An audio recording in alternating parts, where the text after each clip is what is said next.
let's go across to Rose Tang. Rose, thank you for speaking with us. I hope you can hear me. She's a Tiananmen Square massacre survivor. Rose, if you can hear me. Yes, I can. Can you hear me? Yes, I can hear you loud and clear. 1988, 89, we all remember how the PLA, suppressed the voices of, people who wanted a more tolerant China, people who wanted a more democratic China. China has, in certain ways, fooled the world into thinking that they are liberal.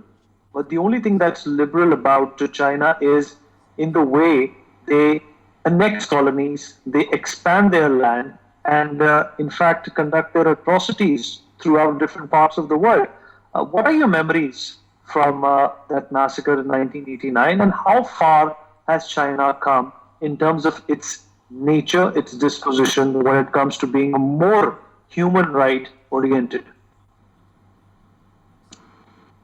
It's been more than 31 years since the Tiananmen Massacre in 1989. It seems a really long time. And since then, to our surprise, China has become a lot more powerful. When Tiananmen Massacre happened, a lot of the Chinese inside China were saying it was a civil war breaking out, and a lot of people around the world as well were expecting China or the Chinese Communist to collapse anytime soon. And China was very isolated at that time, sanctioned by the Western world mainly, and being condemned internationally. But miraculously, China now is the world's second largest economy. I think largely is because of the appeasement from Western governments and kowtowing and courtship from multinationals around the world. It's all about money and market. So the world, we're talking about the world, not the grassroots people, but the world leaders, the Western government leaders in particular, and multinationals, the CEOs, they see China as a big market. They don't care about human rights in China for the Chinese, Tibetans, Uyghurs, or anyone inside China or in China-occupied countries. They only care about the money. So I was a business reporter for a few years based in Hong Kong, in the late 90s and early 2000s, I could see clearly, because I had to interview a lot of chief representatives of multinationals and banks in Shanghai, in Beijing, in Hong Kong. They frankly told me their main job was to bribe the Chinese officials, whining and dining the officials, trying to get the contract. So really, I really have to blame these multinationals and the Western government leaders for cultivating a very evil, dangerous power. And now look at the pandemic.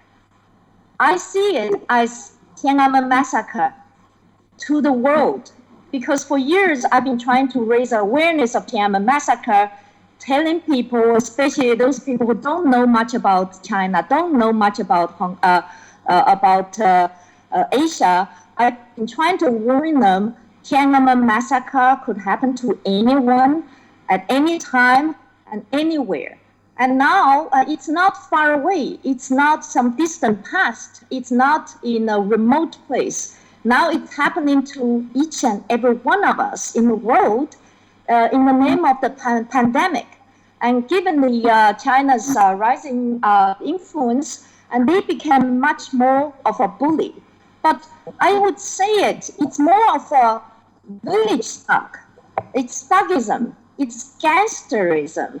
And the Chinese Communist Party is the world's biggest terrorist organization, responsible for tens of millions of people's deaths and millions of people's jailment, including my family. 15 of my relatives perished under the CCP regime. 12 of them starved to death during the Great Famines in late 50s and 60s.